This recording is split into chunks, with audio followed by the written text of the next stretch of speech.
Good afternoon, everyone. My name is Jean-Pierre Gauci, and I am the Arthur Watts Senior Research Fellow and Director of Teaching and Training at the British Institute of International and Comparative Law.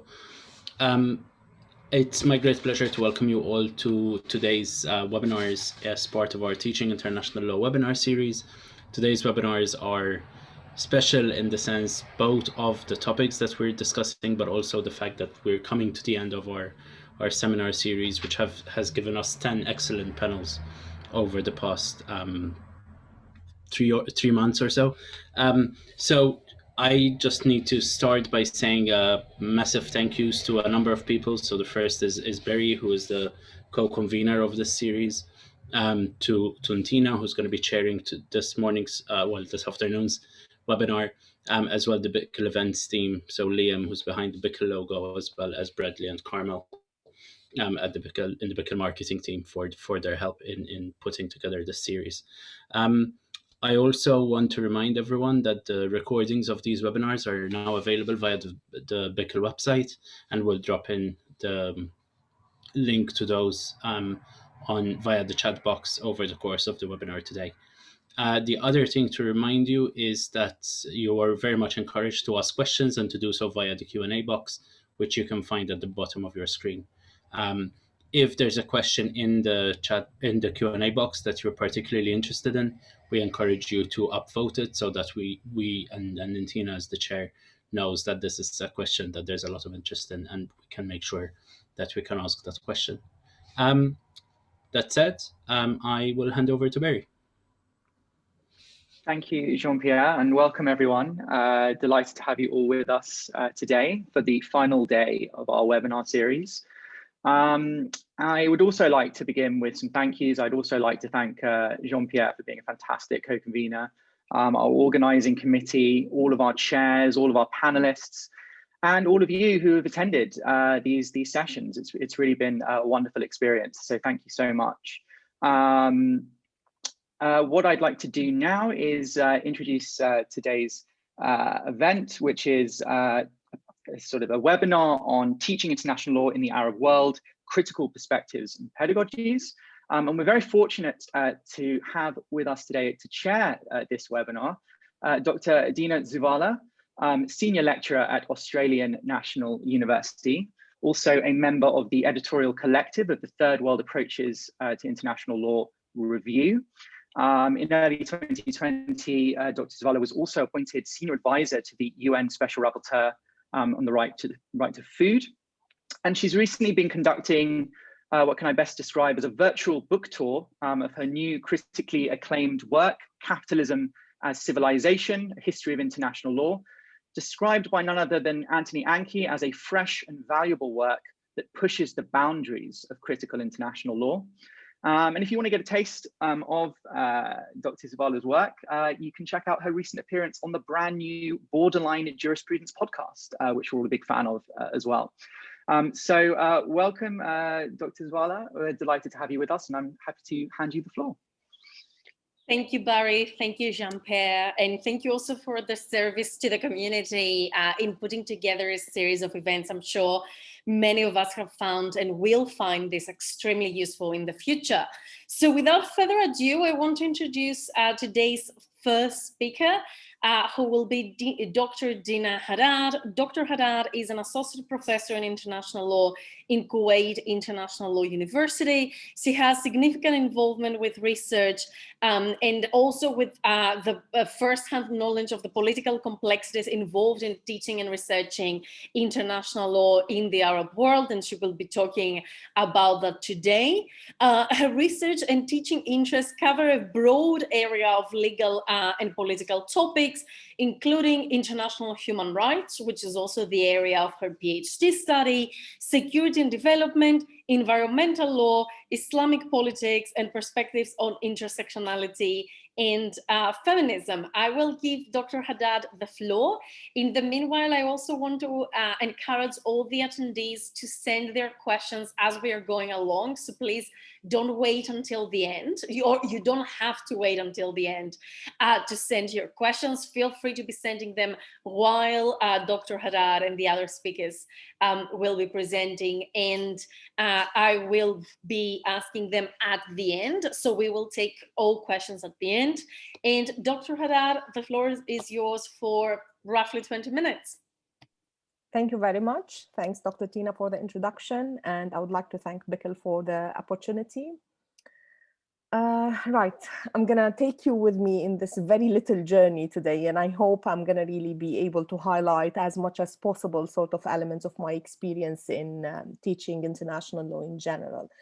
I mean, I realize that there are a lot of general elements in my paper today. However, I mean, I think this is due to the fact that I approached the subject matter from the perspective of how we can, in the Arab world, if at all this is really a way of referring to this sort of geographical context, address and revisit our pedagogies and approach to teaching international law in general. Teaching international law with impact actually in what I call the Arab Middle East remains a very challenging task in an area that has been historically characterized with constant sort of conflict, inequality, and transition. Also most pertinent at our time is reflecting on the current crisis of the pandemic and associated online learning, which brings a new set of challenges in terms of connectivity, presence in virtual domain. Nonetheless, I mean, these are only challenges that are magnified through an already existing terrain, such as positionality, power, hierarchy with regard to agents.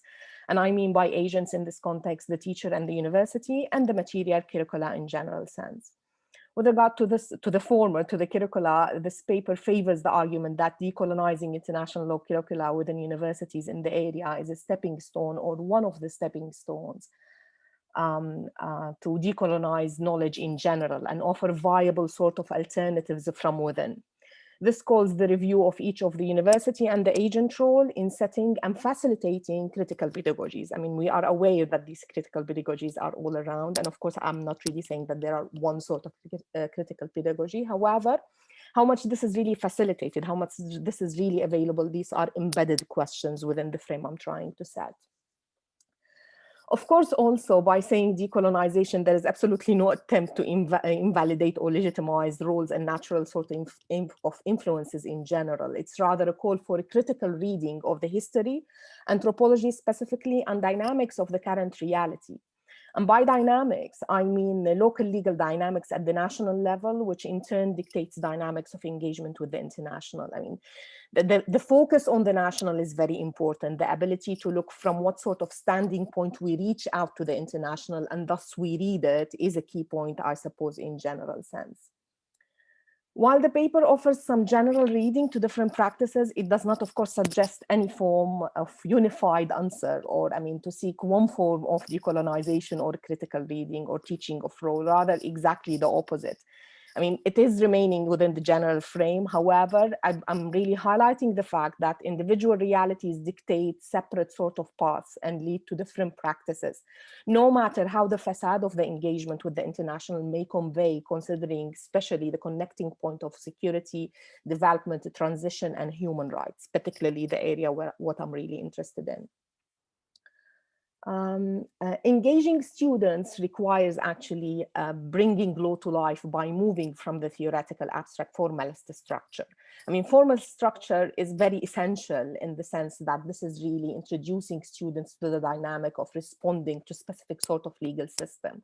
But to what extent this offers students who are interested in international context, international law context, tools and equip them with the ability to analyze its reality, that's really a question under scrutiny. And this is important to understand also the discipline and moving towards experience context, where students could relate, identify, and most importantly, be able to understand experiences and practices beyond their frame of identity.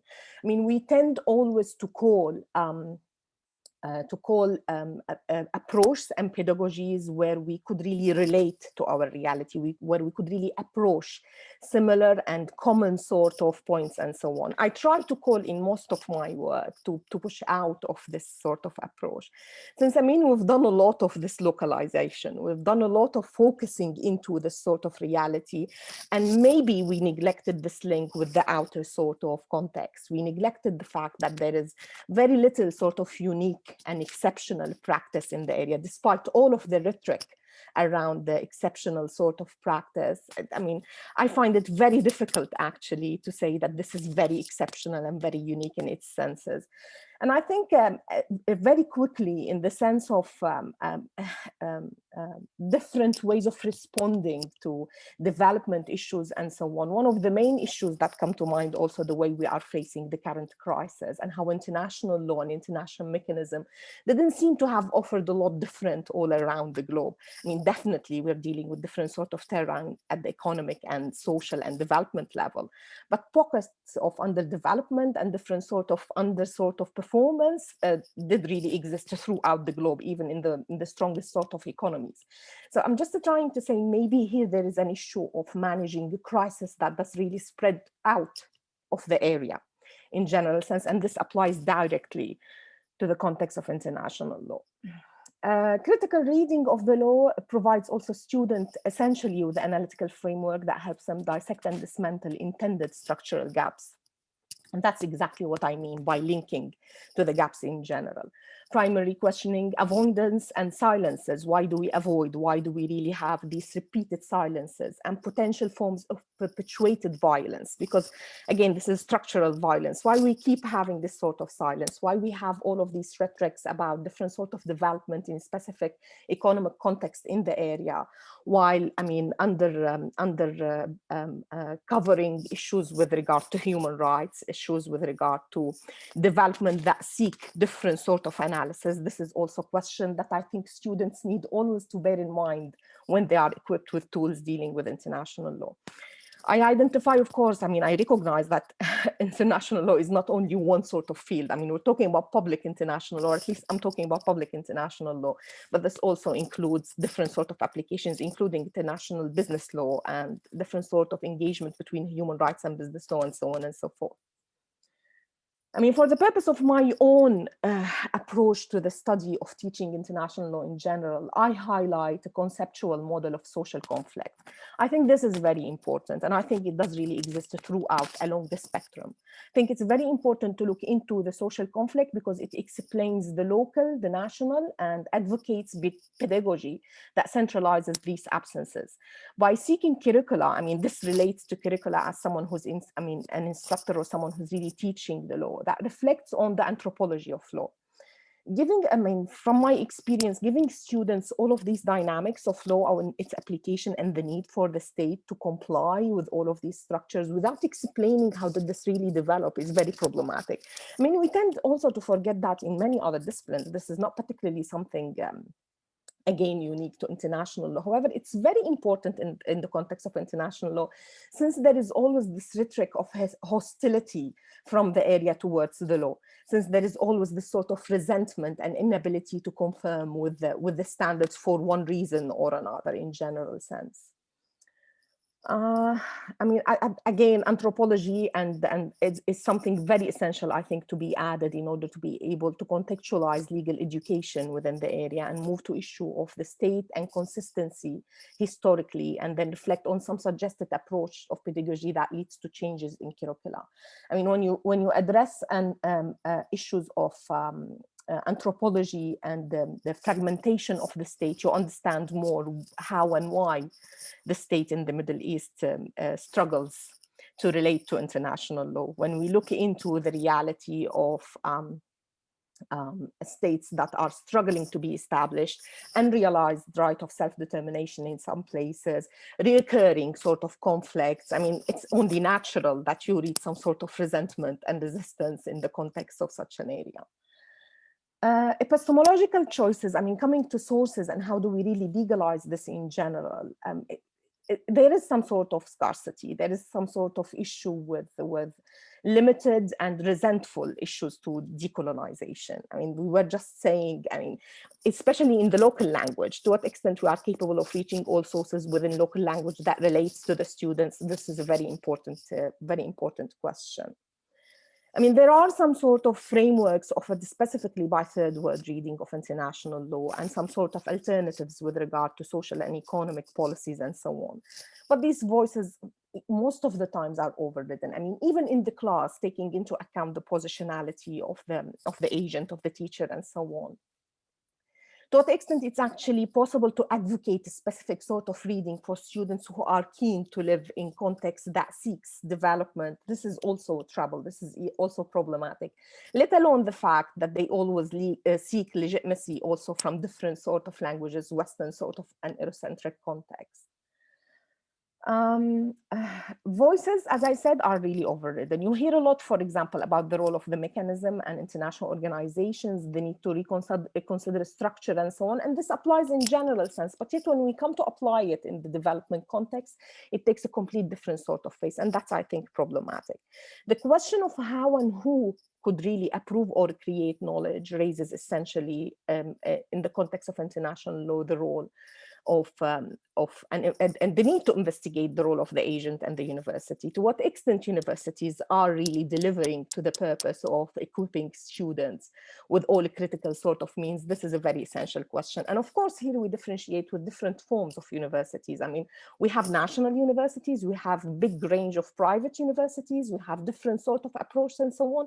How each of these sort of educational institutions are capable of establishing a structure that encourages critical reading of the law. And of course, this comes with consequences. This comes with the consequences of being able to be open to specific sort of areas, discussing everything. I mean, you could be critical about, for example, the colonial background of emergency laws, colonial applications in the context of crisis, in the context of occupied territories, refugees, and so on. But when you come down to local applications of human rights and women, for example, rights and so on, the flexibility changes. The reality does really take complete different sort of stand. This is also to reflect upon, especially in the structure of neoliberal universities, which are really keen to be part of structured political economy at the global level. So this is something to bear in mind. I think one other element that is really poses a difficulty in establishing or framing a curricula that really encourage students to use a critical sort of material is the regional process also of producing knowledge in relation to international law. And this is really to be understood also within a culture of right that is directed and affected by constant presence of interventionism. And in terms of discourse and practice, I mean, some sort of states are not really affected by it directly if we are referring to military use of force and so on and so forth, but they are within the context of discourse all the time. I mean, how do you identify yourself with or against interventionism? What sort of practice does really provide for this? Also big questions to answer when people are attempting to analyze their own tools under international law. I mean, this presence and the different forms of violence it produces, physical and non-physical, and with its intensity, it includes also sanctions, debt dependency, makes it very challenging for the law teacher actually to provide a structure that accommodates these experiences and yet remains in conformity with the theoretical formalist sort of basis of the law reading of states' equality and its role in making law at the international level. This is very I mean, how do you really explain to your students that this recurring sort of interventionism is really justified on the basis also of the same structure that calls that all states are really equal and use of force is completely prohibited? Of course, I mean, there is the realist approach and there is the understanding of the power. Everybody is in place to comprehend this sort of reality, but yet, I mean, you are still under sort of expectation to provide the critical sort of tools to be able to navigate this sort of reality that suggests constant contradiction with these set sort of structures. Furthermore, reflecting also on reality of development and conflict, it's also essential to explore historically constituted power relation and so on. I mean, representations are very important. The fact that we are dealing, I mean, whenever we come to suggest different sort of policies, the frame I suggested in the beginning, social conflict, and the pedagogy that I eventually suggest with regard to centralizing absences, starting from the point of absences and then going out to the fact that this is really within a larger sort of a frame that offers much more in terms of content and does not actually lock the area in an exceptional and unique sort of form, because this applies in all different sort of senses. I think what essential to be critically addressed is the dynamic of power and equality in international practice. And this is also by approaching international law beyond any sort of non-critical terms. So I mean, it's my suggestion always, from my experience in teaching, for example, international law and terrorism and environmental law. I mean, one of the main points we always start with is the fact that these sort of practices are really existing here and everywhere. I mean, sometimes they sail in a dormant way. However, they always give a chance to the same sort of interpretations and so on and so forth.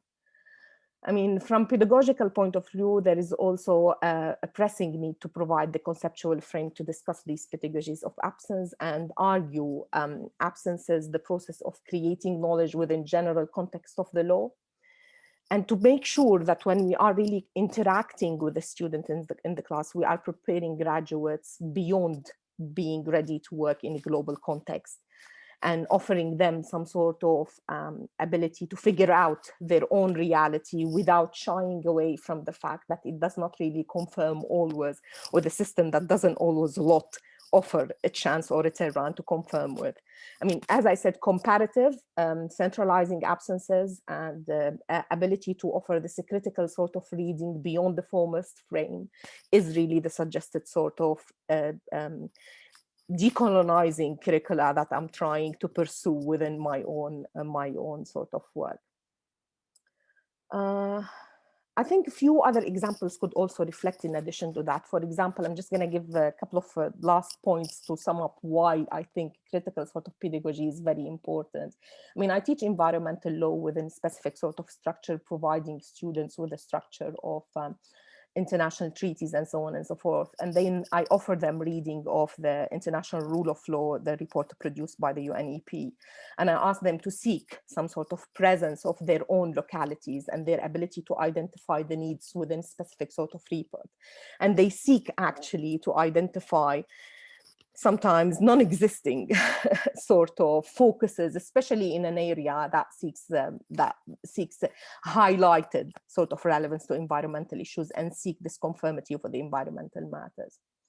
The other sort of matter that needs also to look at is the local cultural expertise and the ability to link between the local and their reading of their own reality. For example, the recent sort of changes of law in the UAE with regard to honor killing and cohabitation out of marriage is something very essential to reflect on, and its sort of conformity with international law and to what extent this is really natural in the process of making critical changes within society and identifying socio-legal effects when teaching international law and standards. Does society change the law, or can we really produce some sort of generation that looks into an engagement between law and society in an efficient way? That's it really. I think I'm going to stop here. Thank you. That was fantastic, Dr. Haddad. And I think you raised questions and issues that are very interesting and pressing well beyond the Arab world context, right? I was thinking your argument about, spheres of freedom and spheres of unfreedom, right? And instead of it being a black and white situation, I think well beyond the Arab world, we always have to navigate in the classroom things that we might think it is not wise to address. And, what do you do in that case? I think your presentation has already raised questions. So if it's okay with you, I will ask you some of the questions of the audience, and then we can move on with Mr. Hindi. So one of the questions that I actually want to ask, because we were talking about it earlier before we launched the seminar, is by Dr. Luna Fahad, which is, most of the law colleges in the Arab world teach international law in English.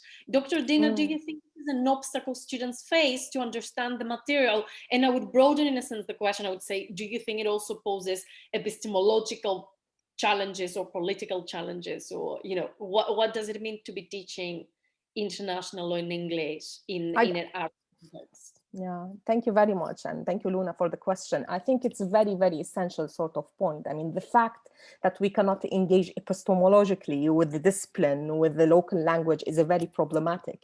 It's very, very problematic. And we also, I mean, we tend sometimes to make sure that the students are capable of reading. I mean, you always encourage the student to read the source within its original language. That's really one thing, definitely. But the fact that this language in many occasions doesn't relate to your reality is creating a huge difficulty, and it creates a barrier.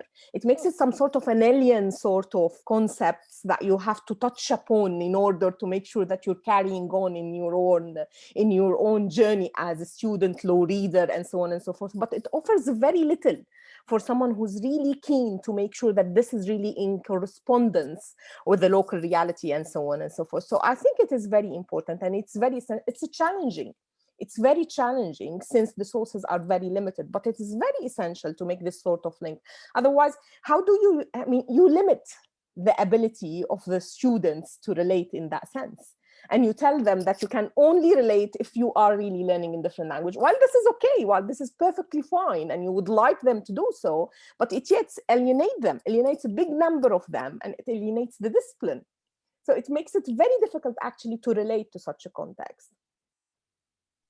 Fantastic. And I think I can share that with the audience. We were talking before about the challenges as a teacher to also be teaching in a language that is not one's mother tongue. Another of the questions by Sean Morris, I will essentially summarize here, which basically is, what are the reactions in MENA context, Middle East and Northern Africa context institutions, when somebody teaches issues of international human rights in particular? Is it a particularly sensitive issue? Are there differences between teaching Western narratives on human rights as opposed to teaching, let's say, Palestinian human rights? So basically, if you can talk a bit about teaching specifically international human rights law in the MENA context. I think it's very problematic. I think it's very interesting. The fact that we don't have a specific sort of focus on human rights is very problematic. I found this really challenging. I found it challenging at many levels, because, I mean, how you're going to really preach for international standards without even being critical towards them? I mean, this alienation we talked about in the first place with regard to language, it does really get much more, I mean, it is much more profound when we are completely silenced. I mean, with regard to human rights, in many occasions, we have an avoidance. I mean, there are some sort of non-spoken rules that would say it's really preferred not to mention all of these issues. And if you come to the guidance, it doesn't really say anything about it. Nonetheless, I mean, you find yourself, even in terms of dynamics and positionality in the class, you find it very difficult to convey specific sort of message with regard to human rights. This is not to say, I mean, this is not an issue of development as it could really sound. It is not an issue of students being irresponsible to specific sort of pedagogy. It is the lack of encounter. It is the need of the exposure. It's the need actually to identify that these are essential sort of matters, and you don't have to accept them as they are, but you still need to be quite aware of them. Shying away, being completely silenced with regard to that, even in an official non-set way, is still problematic in the area. And I mean, this could really be found in many sort of, I mean, if you look throughout structured education in the area, whether it's in the GCC or beyond, I mean, beyond you'll find much more flexibility. There are some experiences that do really reflect on a number of sort of issues, but you still have limited sort of discussions. You still have, I mean, some sort of stretch convenient sort of rhetoric one way or another due to a number of sort of issues. I don't really think that this is a persisting, especially with the last example I gave with regard to the tendency and the need to at least export and brand changes with regard to human rights in general. But yet, the fact that this absence and the silence existed is really something that requires analysis. And why and how? And what did it really produce throughout the generation? These are questions to identify, I think. Thank you. That is great. Also, I need to say that Sean has sent a follow-up message to say that they really enjoyed the talk and that it was great. I will ask one final question. There's still questions coming in, but I think at some point we'll need to move on and perhaps return to Dr. Haddad. The final question I'm going to ask now is by Abella, and it goes like this. How do you encourage your students to apply and use the basic concepts of international law in understanding current events in the region? Is it something you do in your teaching? And if you do, how do you go about doing it? Absolutely. Absolutely. I mean, one of the main sort of yardsticks is to make sure that students coming out of the module, at least equipped with the ability of applying this knowledge in life. I mean, whether it's really for understanding of specific academic material or in general sort of life and public interest, being able to serve this to public interest. Otherwise, what's the virtue of knowledge? Otherwise, I mean, in Aristotelian sort of approach, why do we learn? And I mean, I try in many ways. I try, as I said, by bringing sort of very up-to-date material and try to apply it directly to the reality. I try by comparative analysis, by the fact of always making sure that we are not dealing with a unique reality. And this is very important to understand, no matter how does it really look and reflect on different sort of aspects. I try also by trying to engage them with the current sort of issues. For example, I teach, as I said, a module on international law and terrorism in the frame of a crisis and international emergency and so on under the treaties. But I also reflect on the current pandemic because the same frame apply. I mean, yes, this identifies terrorism and security threats and so on and so forth, but what we are dealing with is also a form of crisis that encourages exceptional measures and does really come under all of these sets of framework within the treaty law. So yes, definitely, it's very essential, I suppose. Fantastic. And on this really, really crucial and contemporary point, I'll thank Dr. Haddad for now. I know there is more questions for you in the chat, but I'll move on for now and we will hopefully have time at the end. I will now introduce our next speaker, which is Mr. Atta Hindi, who is a research fellow in international law at the Institute of Law in Birzeit University in Palestine. And he also works there as an assistant editor on the Palestine Yearbook of International Law. He has taught international humanitarian law at Birzeit, and also he has coached a variety of international law modes, including, of course, the Jessup. He's currently a PhD candidate at Tilburg University in the Netherlands, and he also holds an advanced LLM in public international law from Leiden. Apart from his teaching and his research, he is also, when he's in Palestine, he has worked with training a number of stakeholders, including parliamentarians and diplomats, on questions of international law and the situation in Palestine. And also, dare I say, he is the author of a piece that I have just shared in the chat, or a fantastic piece on exactly on teaching international law from a Palestinian perspective in Palestine. And Atta will be talking about similar issues today. 20 minutes whenever you're ready, Atta. Thank you very much. Dina, it's really an honor to be part of this panel. I want to just firstly thank the organizers, Barry and Jean-Pierre.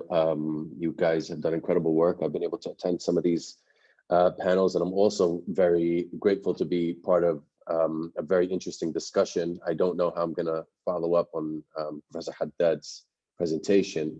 She thinks and says a lot of things that I think, but she says it so much more eloquently than I can ever do. But I'll continue. And again, I'm also grateful that Dina is chairing this meeting. Her work has been both impactful and exceptional, particularly for critical legal teachers and scholars, including myself. And I'm very happy to be part of the last day and followed by Decolonizing International Law, the Teaching of International Law session that's going to come right after. On a personal note, going into my conversation, I would like to say that for me, I have had an identity crisis as a teacher, as a student, and a practitioner of international law.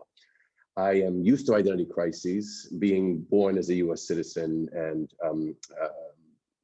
my parents being immigrants from both Palestine and Poland. And I grew up between what we call, or the Fugees hip hop group call New Jerusalem, New Jersey, and the Old Jerusalem.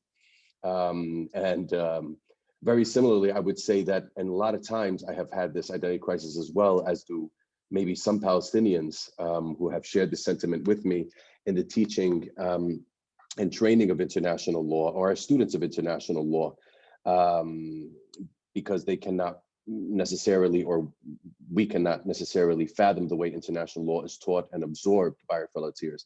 One of the most disturbing, and just to give you an example, one of the most disturbing, I would say, experience that I ever had was sitting in a classroom and listening to the merits of, if anyone is familiar with it, the John Yoo torture memos in one of my classrooms, and hearing the different types of opinions, both for and against the torture memos when those were leaked. But also similarly, it's an experience. It really, what I want to talk about a little bit more is the existential issue of discussing international law as it's related to Palestine and other causes to which Palestinians also, if I can use the terminology, express solidarity with.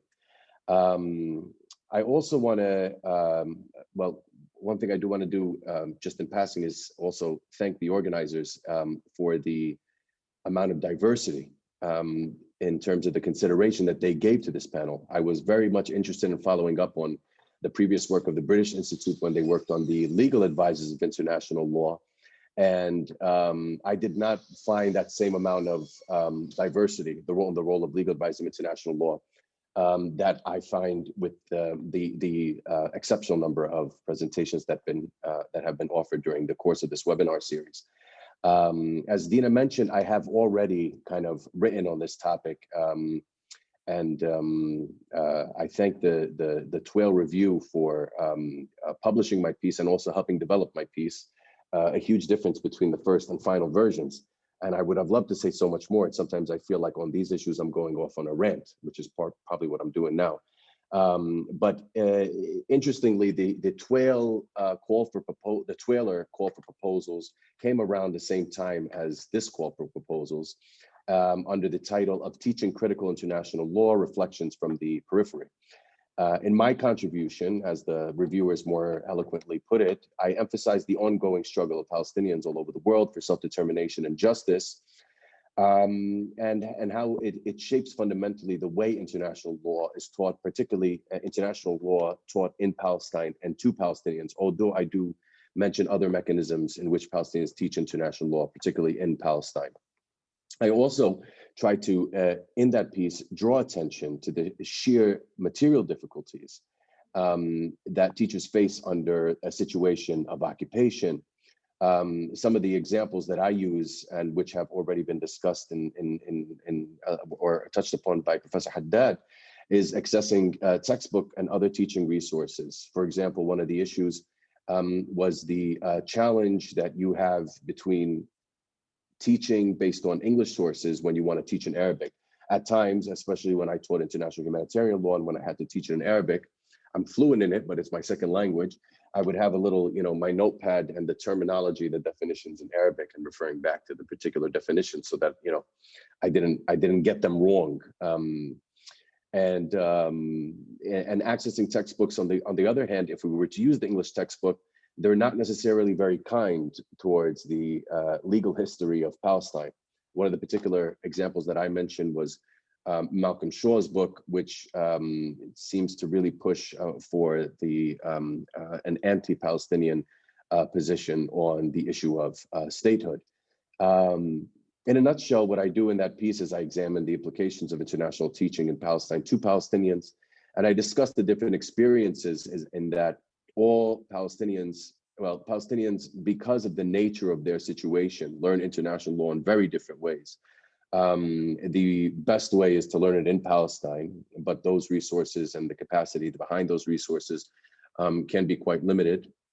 And then there's also the possibility that Palestinians, particularly in what we call 1948 Palestinians, the ones that were lucky enough not to be refugees, also have to experience the possibility of learning international law in Israeli universities that are just outright hostile to their positions. And then there's also the possibility of going abroad, and in some places may be better than others, depending on the professor you have. But in the US, for example, it might also be in certain places outright hostile towards certain legal concepts as applied and interpreted in the context of Palestine and the Palestinian people. But what I wanted to push across in particular, in I guess if I can use in layman's terms, is that what we tried to do in terms of the teaching was that you are teaching what I call a textbook international law, is that you do use the terminology in international law as if it operates just out of the textbook. And for those who have been, who have participated in certain types of moot courts like the Jessup, that's how it operates. You win your case based on how you argued it according to your core international law textbooks and some of the treaties and things like that, and then the case is solved. But obviously it doesn't really work like that in real life. And then also examining the critical aspects of international law. And what I explained is that over the past few years, and having worked on the Palestine Yearbook of International Law, is that we've been very cognizant of critical approaches to international law, various critical, and particularly the 12 movement, but also trying to integrate other critical approaches to international law in terms of the syllabi, in terms of the reading, and in terms of just generally what we offer as institutions, such as the Palestine Yearbook of International Law. The idea is that, and just, you know, what I tried to, and the editors were, you know, very kind to bring it to my attention. It really kind of informed my piece, was that what I tried to explain was this variation of what Mari Mitsuda explains as the multiple consciousness of the student and of the minority student, if I could use the term, in the classroom, in that, you know, you operate as if that's how the law is and that's how it works, even though you know there's something fundamentally wrong with it or the way it's applied in your particular situation. And then at the same time, understanding that you can be critical of it at the same time and use it in many ways towards the maybe the progressive development of that law. But generally, as a baseline, the idea again was to be able to give students the ability to operate as textbook international lawyers. And in one of the other pieces in the TWAIL review, a very excellent piece on teaching international law on the periphery. I think this is one of the points that just kind of really stood out, is that, you know, you can't really make it as a critical scholar. I won't say that's a golden rule, but, you know, that's kind of the idea behind that sort of approach in terms of teaching. One other thing, well, what I would like to add on to the work is the real kind of situations about what are you kind of preparing the students for. While my previous piece, my previous piece is really kind of focused on teaching international law in Palestine to the Palestinian. What I try to do is I try to relate that to here. I'm trying to relate that to other contexts and content in my interactions with other teachers and students working on the Arab world or the third world generally, or even in minorities in colonial and imperial spaces, or the formidable institutions of international law in the West, you know, the Yales, the Harvards, the Oxfords, etc. And in terms of international organizations, it goes without saying that there is a huge kind of diversity gap in these places. While there's obviously been some strides being made to allow for these different types of opinions and approaches coming from these places. But still, I think that, you know, the kind of the students that are coming from these particular parts of the world, including in Palestine, you know, there are three particular issues that I think I would like to raise. The first one is that it's amazing because when I want to give the context of Palestine in particular, when you're learning international law, it's like there are the main topics that you know that are kind of like out there, and that is kind of piques the interest of all the students. It's international humanitarian law, international human rights law, international criminal law, and then for Palestinians at least, and you know, there's the self-determination, and of course, generally there's the law on the use of force. And I mentioned these in particular because my first point in this regard is that you're basically being taught about how others argue or explain the law that concerns your students. And you don't have people that are coming from your particular background that are able to explain, they are not able to give any sort of scholarly authority on the type of law that you're being taught. You know, there's been several studies done on international law. The Oxford bibliographies lists, like, for example, the works of Roberts or Lax or Koskiniemi. I think Roberts' work is probably one of the recent one is, I want to quote Oxford here, which, you know, where they say finding supports what many have suspected, and that some have long declared that international law is itself parochial, elitist, and exclusionary. But I would extend this, of course, to say that, you know, it's not only international law that is, but the spaces and the resources as well. I think what's most, you know, important and possibly concerning is that kind of degree on separation between the teaching material or even the teacher at times and the student. Since this discussion is about the Arab world, I would mention that, you know, the Arab League or the League of Arab States consists of 22 members. And these 22 members, if you look at it, for the astute observers, which I'm sure many of you are, there are key issues of international law that have been formulated by the teachers in textbook. They load up the indexes in some of these key textbooks.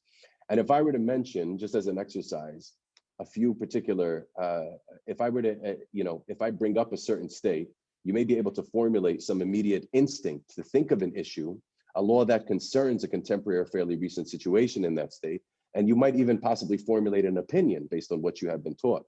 Palestine is obviously the clear example. But if I say Iraq, you think of two particular areas of law. If I think of Lebanon, the same. Libya, same. Morocco, same. Somalia, Sudan, Syria, Yemen. From my end, at least, when I look at these names, the names of the states, my head automatically goes to questions of occupation or non-international armed conflict and all the law that we're taught that comes with it.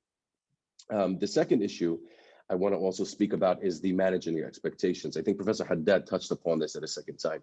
And I try to think, okay, in some of the states that I mentioned, how is international law supposed to be taught to the Yemeni student who is the victim of a non-international armed conflict, of an international armed conflict, whatever you know the authoritative sources say, as well as an occupation, and dealing with massive humanitarian law and human rights violations. Do you formulate your opinions based on the way that the US argues as an ally of Saudi Arabia, and who are the ones that are speaking about what the law actually is in terms of the situation in Yemen? How do you do the same thing for a Syrian student? How do you do the same thing for a Sudanese student? And how do you do the same thing for, let's say, a Sahrawi student that happens to be learning inside, you know, one of the well-known Moroccan universities where there are some prominent international law departments and scholars? How are you able to reconcile all those things together? And what I try to, you know, say here is that, listen, this is what I'm trying to go back to here is that you have to understand that, you know, there's the law as students are taught. You're all part of this kind of this general uniform process that comes in the form of textbooks by 3-4 guys from the UK. I think all of them are from the UK, and there's some other exceptions as well. And that should, you don't necessarily have to reconcile that with your justice and accountability project. Because when we're talking about these issues, for example, in the Palestine context or in another context in the Arab world, then what what I would say is that, it requires the possibility of teaching these particular rules in that context. And Professor Haddad already spoke about this earlier. I did this always in my work in Palestine, is that I spoke about issues and tried to relate, even at times where I did actually train or teach on the law of the sea issues.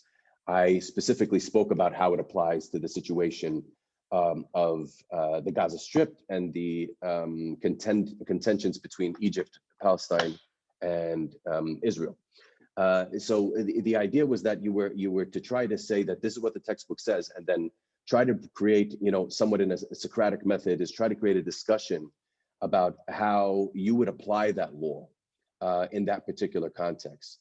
The third thing, and also, sorry, just on that note, I guess I would say 2B would be the issue of kind of the statehood project, because statehood was always a key issue. But the idea was managing expectations, not in the sense that you have to tell the students that, international law is not really going to get you what you are. Again, I get you where you want to be, I'm sorry.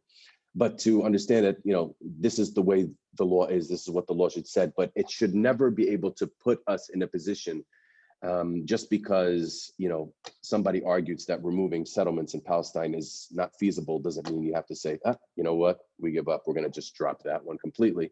Or saying that, returning Palestinian refugees to historic Palestine is just really not feasible. And then you go, okay, hands up, you win, let's find another area of international law to talk about. It doesn't work like that. Obviously, we're very stubborn in that regard. I think the last thing I would also say is that when I spoke about in the Twitter piece, one of the things I want to just add on to that is the fostering critique. It's fostering critique for the possibility of offering new rules, a real progressive development or codification of international law, as the ILC puts it, new approaches, or not even new approaches, kind of making your voice heard on the issues of application and interpretation. I understand that there's a long way to go in terms of representation at the international level. So you're teaching students in these particular areas on these areas of law, and telling them that there are certain ways that you can go about this. And I think one of the things that I would like to kind of bring to attention is that just because we admire certain people in international law doesn't necessarily mean you're going to agree with them. And you have to be very clear about using particular points. And there's one particular example. A well-known professor of international humanitarian law made his way into Palestine, and in a discussion with about 100 to 150 Palestinian students, goes, it's my contention that Gaza is not occupied. It's just like, it was just like complete shock, in the room. These are students who have been taught international law, international humanitarian law, obviously because they're so interested in the topic for personal reasons, that, that's just an argument that won't fly. And just because this guy said it doesn't really mean that, we need to be very vocal and be able to give our particular points of view on these topics. And I think in close, if I went over my time, I'll just stop there. If you can wrap up, that would be good. Sorry, I do go off on rants, and I mentioned that to you. I'm sorry about that. I think one of the things that I was very fascinated with in approaching this topic was I was trying to relate how the power structures or these colonial and imperial spaces, whether it concerns a textbook or it concerns what the law is in a particular state or concerns anything else, how it's really hard to reconcile that with the wants of the particular community affected, with the student that's affected, whether it's a Yemeni student or, for example, a Palestinian student, or, for example, a Black student in the United States. And one of the things I found particularly fascinating was an experience of Malcolm X in this regard. And in his speech, The Battle of the Bullet, in 1964, as Charles Lewis Nair explains, Malcolm X believed that the struggle needed to be expanded from civil rights to human rights in order to remove the issue from the domestic jurisdiction of the United States. He quotes Malcolm's scathing statement that the old tricky blue-eyed liberal keep you wrapped up in civil rights, and you spend so much time barking up the civil rights tree, you don't even know that there's a human rights tree on the same floor. And it resonated with me because that has been a particular challenge that I think that Palestinian students and others have faced, is that when you go to these forums, whether it's a domestic forum or an international forum, a lot of times you're being told on what the law is and what you can or cannot do with the law. 10 years ago, it was a lot of individuals, including lecturers, coming as guests in Palestine, saying, you know, the ICC was off bounds. It was not even possible. And I think it's always great to be honest with your students and to be able to explain that, yes, these are the real politic, you know, considerations that we need to take.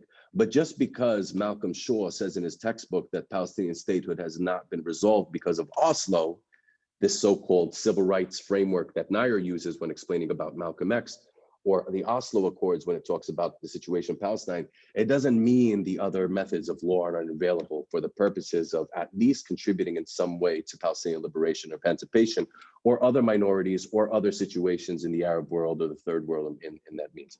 I'll stop there with no particular structure to what I was talking about, but I hope that I gave something for many of you to think about.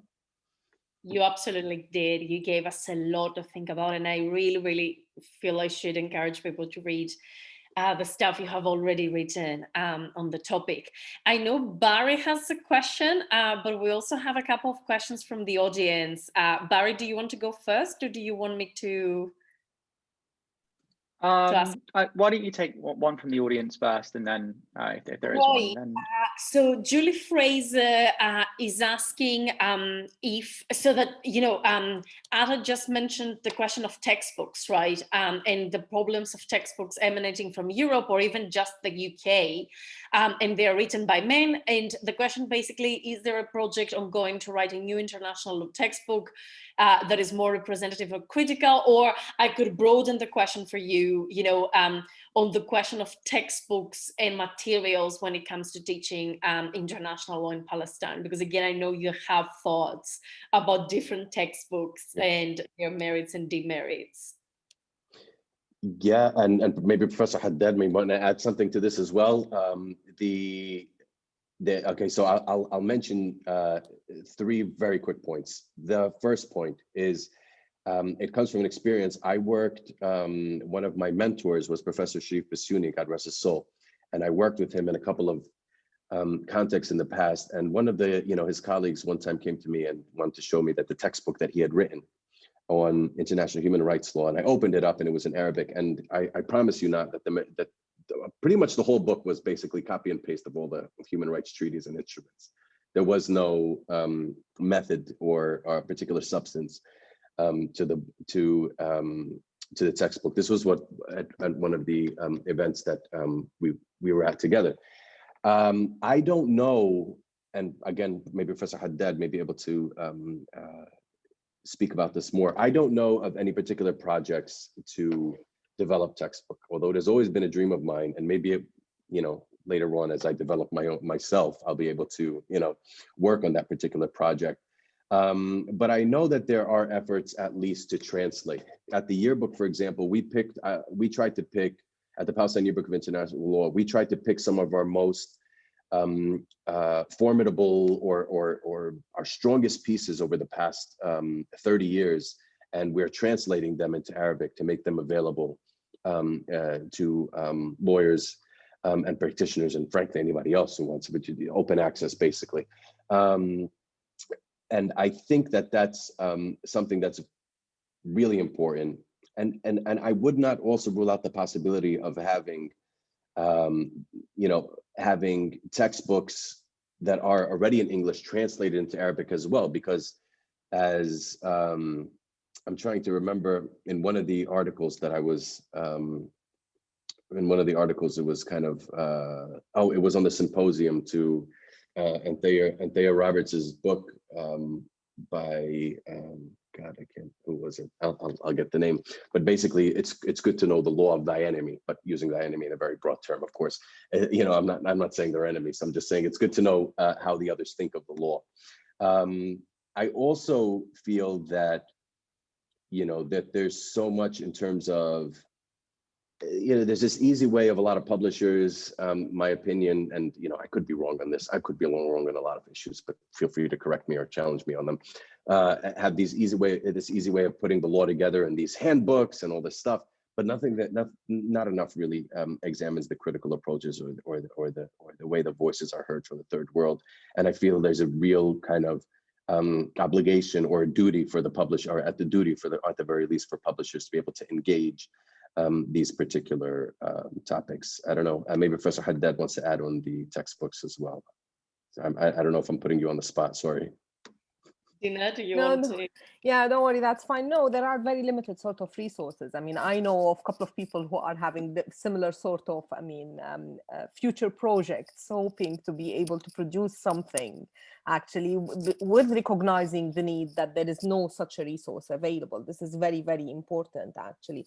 But yeah, they are very, very, even with the translation, they are very, very problematic. And this is one of the main obstacles. This is one of the main issues. So yeah, absolutely, I fully agree. If I'm not going to take the time for anybody else. We'll get back to me later because I'd like to comment on a couple of other things. Excellent. I'll ask you another question by Rui Marquez Pinto, which is, and it's addressed to everyone, but I'll ask Atta for now. The question is about solidarity in international law as a path to solve crises, including the Palestinian struggle, and Rui also mentions climate change. So how do you teach or talk about solidarity in international law in relationship to the Palestinian question? I love this topic. I love this topic because, well, the interesting thing is that obviously, given the situation that Palestinians have faced over many years, Palestinian international lawyers have over the years become very cognizant of causes in which there are possibilities for solidarity in terms of, whether it concerns climate change is a good example. And I want to give some recent, it's interesting because at one point we found ourselves as Palestinian international lawyers, basically, screaming up to, a tree when we were talking with our government representatives to try to ask them to join these, progressive treaties. And now they've kind of been at the forefront. You'll see that Palestine has joined a number of treaties and has been at the forefront of work to the best extent possible. Of course, these are small teams that are available, but working with at the civil society level, working at the government level and elsewhere on everything from climate change to the ban on nuclear weapons, which is a fascinating topic, at least from my perspective, as well as working with, one of the things we did at Birzeit when I was there physically was that I worked with Noor Arakat and some others on having a conference that explored solidarity. And one of the main issues that we were trying to discuss was solidarity between, the Palestinians as well as African Americans. And we were able to have very interesting discussions and bring some people to Palestine. Some of them were rejected by the Israelis, had to turn back, but nevertheless, we were able to have what was somewhat of a decent conference on the topic. And I think there's just so much more to be done. I think the only thing is that a lot of Palestinian international lawyers and scholars, practitioners, teachers, it's just that their hands are tied in terms of capacity and resources. You have professors. I did moot courts and I did a course or training here and there. You have some professors at Birzeit and other places that are teaching 4 classes a semester because that's what the university demands of them. I have no time for research. I have no time for working with other scholars elsewhere, and it's really, really hard for them. And I don't envy them in that sense, in terms of the work that they do. But my hope, based on what the Palestinians have done, on, you know, climate change and you know, joining these treaties and speaking at the international level, I think there's a lot more that we can do. I think we're the only Arab state to join a number of human rights treaties, for example, without any reservation. I think there was an attempt later because there were, you know, some localities of Palestine that were not particularly happy with that. And when they found out about it, it was too late to make any reservation.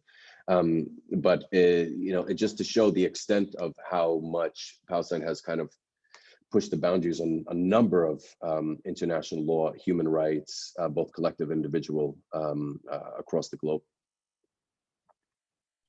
Thank you. That was fantastic. I think there's so many questions, but we need to keep the conversation flowing. So I will now give the floor to Dr. Mandora Howitzer, who is currently an assistant professor in international law at the University of Groningen since 2016. And before that, she was actually an assistant professor at the College of Law in Qatar University, where she taught international law and human rights for 4 years. And upon arriving to Groningen, she was actually she won the title of Lecturer of the Year at the Faculty of Law, and she was indeed the first woman, the first international member of staff, and the first non-Dutch speaker to receive this award at the Faculty of Law. So you know she takes teaching extremely seriously. And on top of that, she also writes on interpretation and jurisdictional issues across different international courts, and also on the relevance of international law to the internet's infrastructure. Mandora, roughly 20 minutes. Thank you, Dina.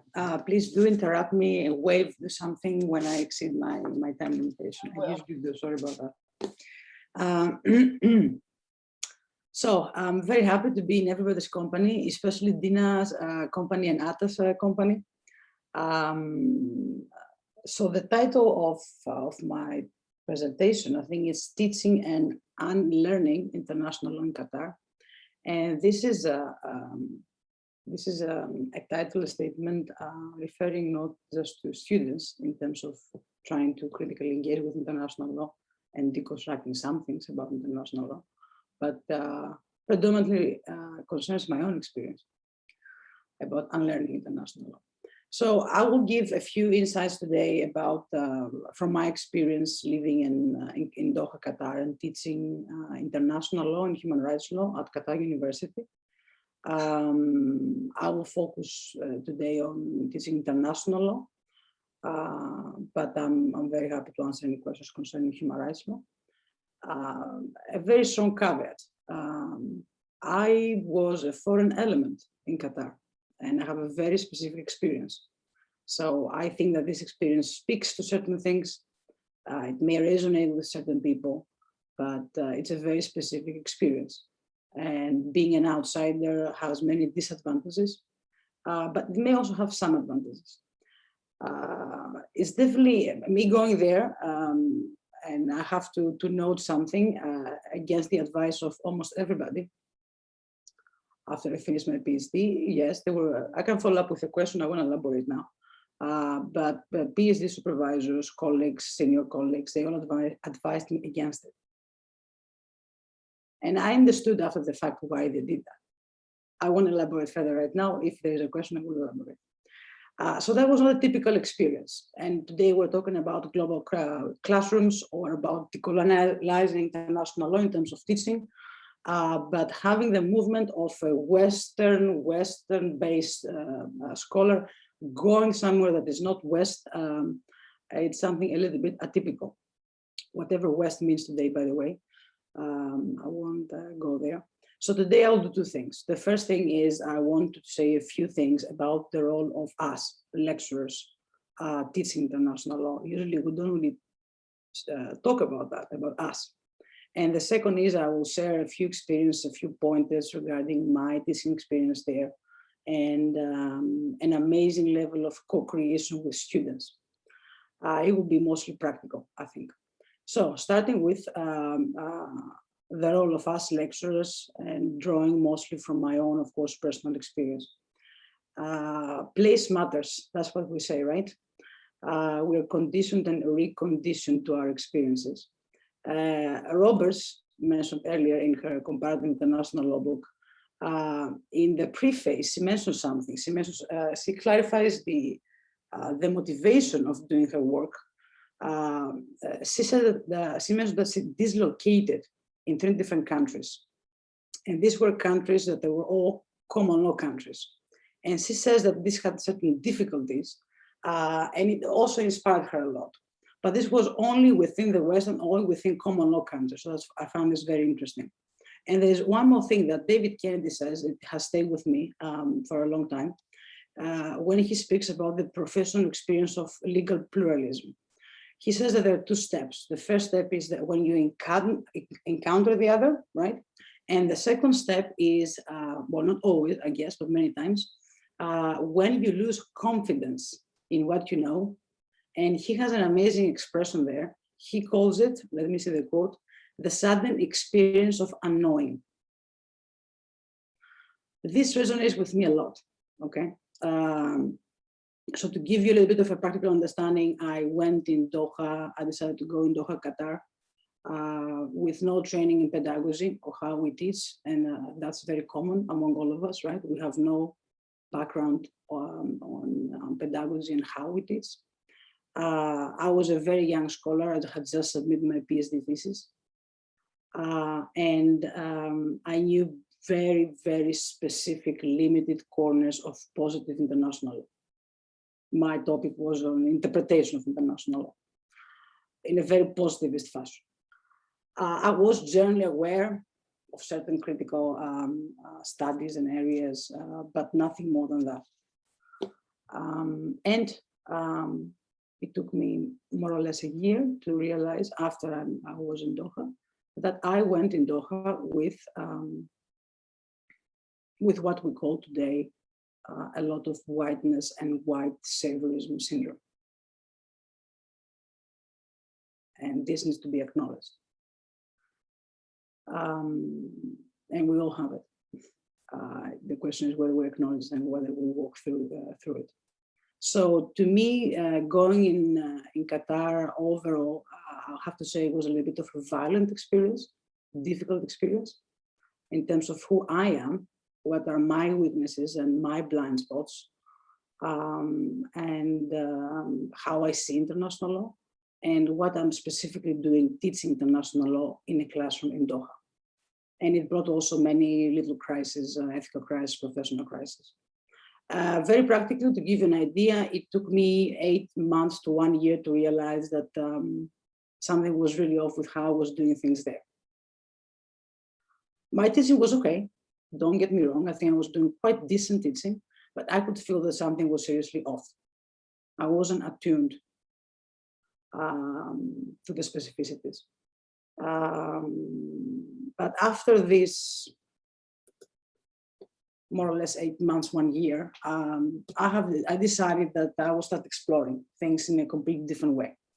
And this led to a lot of trial and error. There's no doubt about that.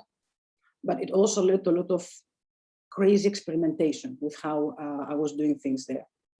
And I was doing things mostly on an intuitive basis. And I was learning along with my students. And I was learning because of my students, because of the co-creation that I will discuss a little bit later. And just a quick note that after I stayed in Doha for almost 4 years, and after I returned back in the West, it has taken me a few years to be able to theorize, conceptualize, and metabolize my experience. And I'm still very hesitant about writing about my experience. So that was about some things about us teaching, and specifically as far as I was concerned in Doha. Now, about the teaching process. The first question is where we are. Where was I? I was in Doha, and that's a very complex and contradictory place. It's Middle East, it's Arab region, it's Gulf region. Even for the title of this panel today, we had some back and forth on how we're going to name this panel. The Gulf region is something very specific within the Middle East Arab region. And do we place Doha, Qatar within the third world scholarship? How do we place it? How do we address it? How do we discuss it? It went through colonization, but in a completely different way compared to the experience of other countries. It's the richest country in the world, and it's developing. There's a huge struggle reconciling the tent and the Lamborghini. And there's no way around this. Of course, there's a huge struggle and contradiction. I was teaching at Qatar University. Just for the record, many people may know Qatar Foundation. And these are two complete different universities within Doha, Qatar. Qatar Foundation is an umbrella for many institutions, and it's a very liberal environment in Doha. Qatar University is what follows a very traditional way of teaching, and it's very conservative. Teaching was segregated. I taught separately boys and girls. Buildings are split into two, only for men, only for women. My students, by the way, there were many Qatari students, but I also had many students from the Gulf region, Kuwaitis, Saudis, Palestinian students, Syrian students, Lebanese students, some Asian students as well. And to make the very long story short, to a great extent, law, academia, and legal practice is imported in Doha, as is the case with many other places in the world. In my case, well, first of all, the teacher was imported, right? Language imported, English, and I'm very much enjoying the conversation about the textbooks that they're not available in Arabic. Textbook and materials were imported, mostly in English, mostly West based. And the question is, how do you change this? You don't. It's very difficult, especially for me as an outsider and not speaking the language, Arabic. So my question is, what kind of agency I can give to students and how we can think together. So some examples. I'll try to give 5 quick examples. First one, and generally giving you an idea how is the classroom teaching there. Teaching in general and international law in particular is a very personal matter in Doha, and I think also in the Middle East in general. And it's a very emotional topic. It requires also trust. I needed to earn the trust of my students, and I thought that that was fair. I needed to, but the moment you earn the trust, there was a strong bond. And I think that applies in general to teaching, of course, wherever we are, but there was something much intense there about that. To give an example, a student of mine, a very good student of mine, at some point made the kind request not to give them an exam topic that had to do with Palestine, because they'll get very emotional and they wouldn't be able to write the right answer and formulate what they want to formulate in clear and terms. Second, there is, I think everybody knows, a great deal of distrustfulness towards international law and institutions, and the previous speakers also spoke about this. I'll give you a quick fun example. We had a presentation, and one small group, they were presenting about the ICC in the classroom, and they brought along some cupcakes. And when I asked, so what are about these cupcakes, they explained to me, and they showed me that they have the ICC logo on it. And I was like, I don't understand, what's the whole point of this? And the students explained to me, today we're gonna eat the ICC. So I found it a very interesting way to encapsulate distrustfulness. Now, the question for me was how to harness this distrustfulness, how to make it more productive. And I'll give you an example after a lot of trial and error about what resonated with students. A little bit unexpectedly, Philip Allott. So we read many times in different groups, especially his imagined first lecture to a class of law students of the year 2000 something. And the irony in that text, and what Dina mentioned earlier many times as a word, because I have written it down, the resentfulness captured and warmed the students. And it's not just that, it's the style, I think, the aesthetics. And it's also because of the fact that Philip Allott talks about society as a poem, and that resonates with the social DNA there. And it also talks about the responsibility of society as a whole and community and collective memory. And this resonates with them a lot. I won't elaborate, but that was very interesting. There were a few things that we're discussing in a very experimental way, and they created a very uncomfortable atmosphere. I will skip one of my examples. I will give you the following very quickly.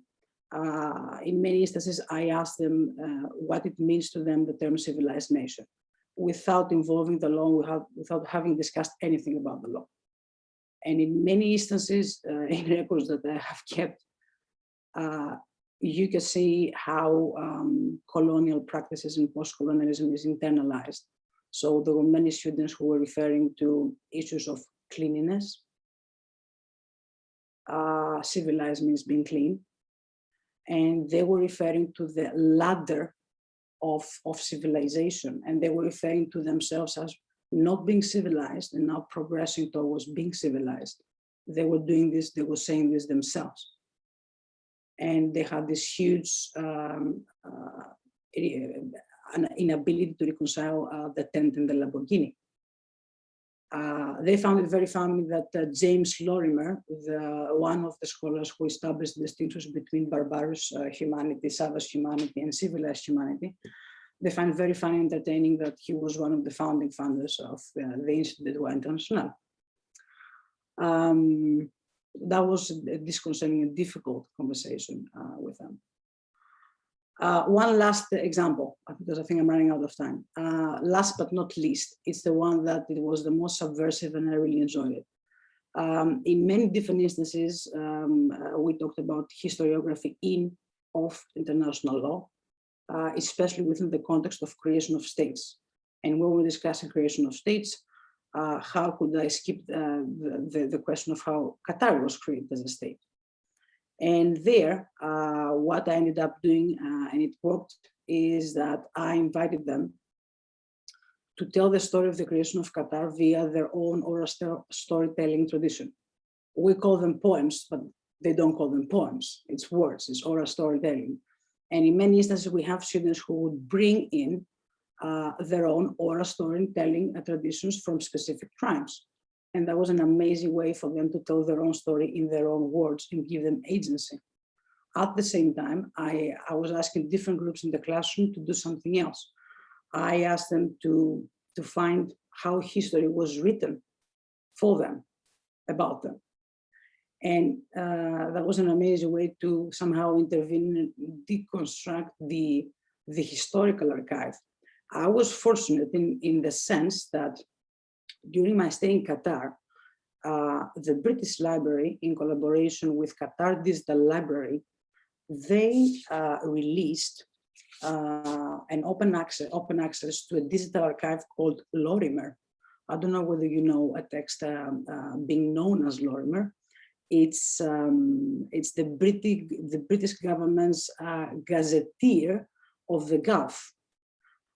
It was commissioned in 1903 as a 6-month project to produce a convenient and portable handbook for British diplomats. And Lorimer wrote it, but it ended up being 5,000 pages. And when he finished it, the empire made it a secret, of course. It was classified as secret. Now there, you find a very detailed account that is now available of text, statistics, pictures, maps. And students were able to choose whatever they wanted and bring it in class to discuss how history was written for them and how also the ICJ signs the Lorimer and the Gazetteer as the history of Qatar, as the only source of the history of Qatar. That was a bit disconcerting and a bit uncomfortable for everybody, but they really, really appreciate to contrast the different histories and how they were told in the classroom. I will just finish with a very small excerpt from the Gazetteer. The general appearance of Doha is unattractive. The lanes are narrow and irregular. The houses dimly and small, wrote Lorimer. There are no trees. The people are unhealthy in appearance, a circumstance which is attributed to their assiduity in pearl diving, which places a severe strain on the human constitution. And that was one of the most comfortable passages that you can read there about Doha. To wrap up, I had it wasn't an easy experience being there for 4 years for many different reasons. But I'm extremely grateful and proud of my very first official students to be the students of Qatar University. It changed me a lot. I really hope that I did something very small for them. Thank you. Thank you, Mando. Thank you so much. And I'm not the only one who wants to really thank you for your honesty and reflections. Julie Fraser also is saying in the comments to thank you for that. And just to ask you quickly a question. Yes, Nadia Kournioti is asking, do you think of and apply any of the lessons you learned as an educator in Qatar when you teach now in the Netherlands? And she says that your concerns are equally important to the experience of non-Western students in Western institutions. And these considerations are more often than not missing there, i.e. in Western institutions. A fantastic question. Yes, so how do I bring this back home, right? There is a part of what we did with students in Qatar that I don't think can be replicated here.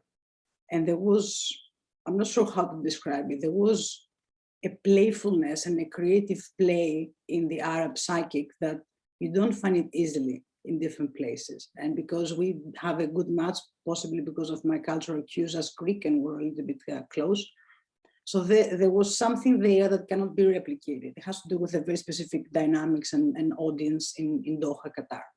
And of course, it has to do with the dynamic of them and me, right?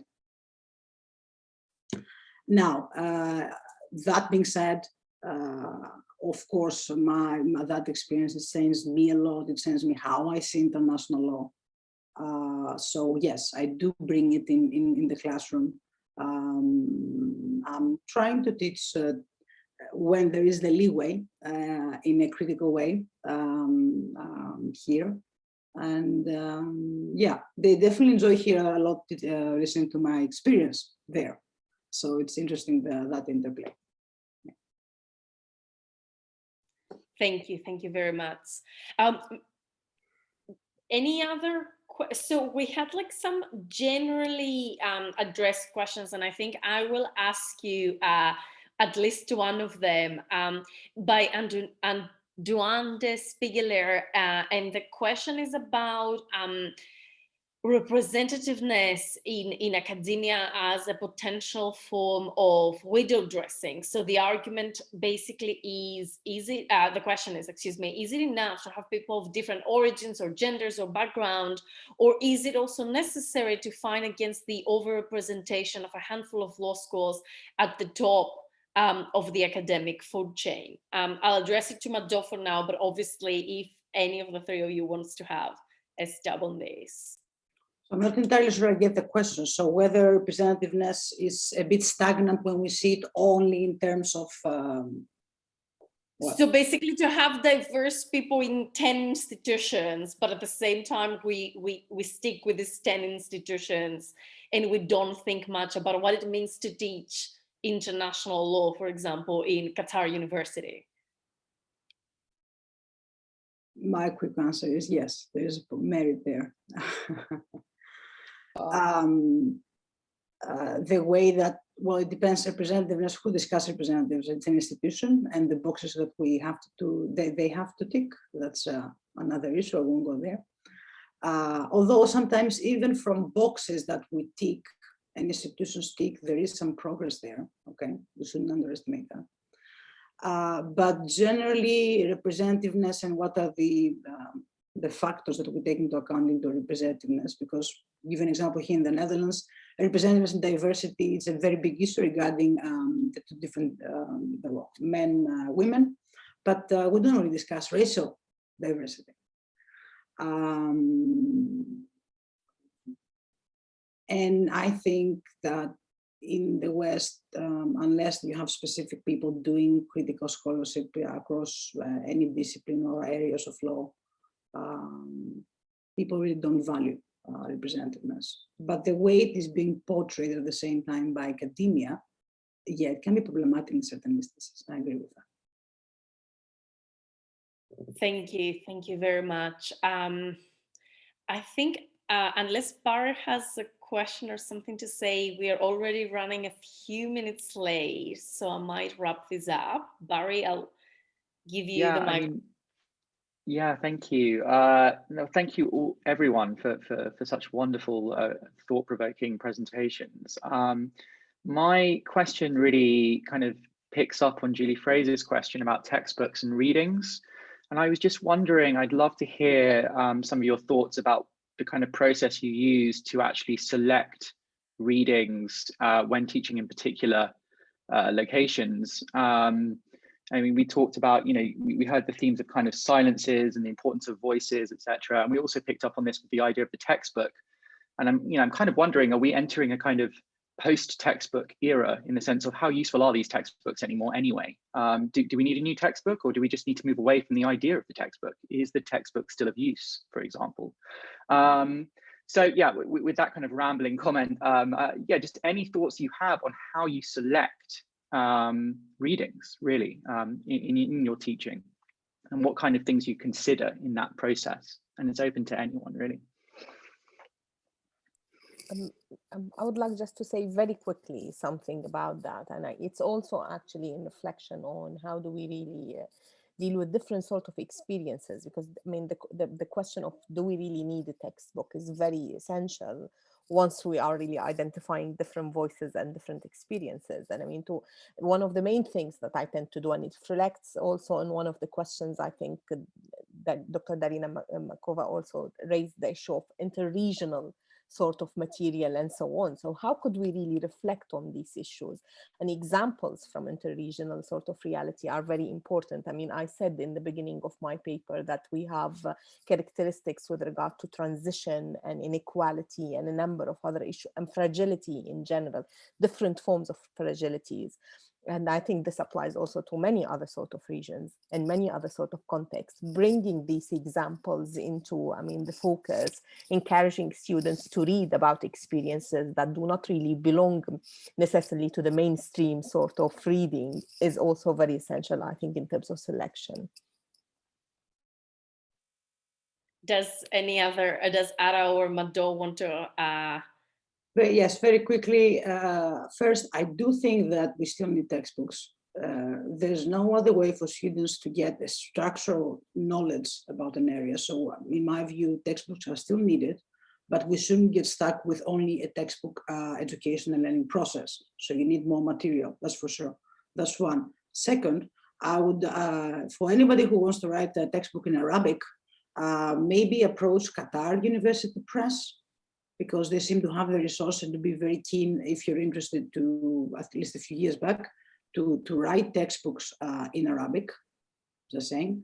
And then for Barry's specific question, it depends how you choose. For example, in human rights law, when I was teaching human rights law, one way to bring in the region was not, of course, to talk only about the ICPR or the European Convention of Human Rights, which is a little bit surreal, being in the Gulf, but to bring in, for example, the GCC Human Rights Declaration. And this is an amazing document to compare, even within the Arab region, the different tendencies, and the Gulf region. And one last point, I think we're very stuck with us choosing the reading material, and it's great value in inviting students to bring in something in class. That's a great point. People are still in the audience, even though we have run over time. And a question that has come up a number of times in the chat, and also I'm getting prompted on Twitter to actually ask it, is basically what role Islamic international law has had in your teaching, international law in an Arab context? Is that something you're trying to incorporate within let's say mainstream Western international law context? Is that something you're teaching separately, if at all? If any of the three of you has an answer to that, we would really appreciate it before we wrap up. I'd like to add a point. I've at least I've never really kind of looked into in my teaching because everything was so focused on these textbook exercises. I never really looked at Sharia or other sources of law in terms of the way that it was built. I do have my own particular views and understanding on these topics. One of the things I have seen over the past few years, particularly in light of the events in our region, this goes back to my point about how our region seems to inform the law, but we're informed by others who are informed by it, is that there's been kind of this integration of finding compatibilities with international criminal law or compatibilities with international humanitarian law. And to be honest with you, sometimes when I'm reading some of these papers, and feel free to change my mind on this, I'm still very new, is I don't like it. I find that it's just the sense that I get as a Palestinian coming from the region is like, we need to make international criminal law more understanding for you, or international humanitarian law more understanding to you. So let me tell you about what Abu Bakr radiallahu anhu did during war, and maybe you can find that there are similarities between his work and the Geneva Conventions. And it's something that I found to be confusing at times, because it also negates the fact that there were, states from the third world that were in the process of developing international law at particular times, particularly during the 60s, 70s, and 80s, that actually gave in their points of view and had their points of view addressed in a lot of these treaty bodies. Nevertheless, putting all of that aside, there's an issue of which rules are stronger than others and debates, and that's actually part of my PhD research now. But I think it's great to have an understanding, but we also need to be cognizant of the fact that the rules are very different in a lot of places. The way that the different schools of thought have interacted in Palestine alone. I mean, we have two particular schools of thought that have affected the state and the communities in very different ways. And while there are a lot of similarities, there are a lot of differences in the way that we view and interpret the law. And it's very different in very localized contexts and state contexts as well. I feel like we need to be cognizant of that as well. Thank you very much. Dr. Haddad or Dr. Howitzer, anything? I would like just to add very quickly. Yes. I don't really agree with that point. I find it quite difficult actually to bring together this sort of discussion, especially if you seek anthropological sort of reading and the reality of the new establishment of the state and so on. This is problematic. What I would like actually to teach, however, is Islamic feminism, and the ability actually to read different sort of text from different sort of perspective. I think this adds a lot to the reading of human rights. I mean, it is also within its own context. It does really come with its own package and so on, but yet it's very essential actually, and it would bring maybe this sort of Islamic reading, but from different point of view. Something maybe for the future. Thank you. Thank you, Dr. Haddad. Mando, do you want to add anything to? There is this rumor going around that Hrosius has not properly referenced many of the sources he used, including many Islamic scholars. How does I say that? Excellent. On that piece of gossip, thank you all so very much for coming to this event and for staying on, even though we went over time. Please join me in thanking our three amazing presenters. And I know there is one more panel following up right after this. I hope you stay on for this. But for the time being, please join me in thanking our amazing presenters. And I think I'll hand over to Jean-Pierre now to wrap up. Yeah, thank you very much, Dina. I will just literally take half a minute just to once again thank our speakers, Dina, Mando, Atal. That was absolutely fascinating and really inspiring moving forward. And thank you to you, Dina, for your chairing of this event. The next session will start at 1:30 GMT, which is 2:30 London time, which is in about 45 minutes, just to be clear with everyone. And that will be looking at critical approaches. So we look forward to seeing you there. Just in terms of logistics, you can just remain logged in. The event will continue running over the break, but everyone will obviously be off screen at that time. So thank you very much, and see you soon. Bye. Thank you, everyone. Thank you so much, and thank you, Dina.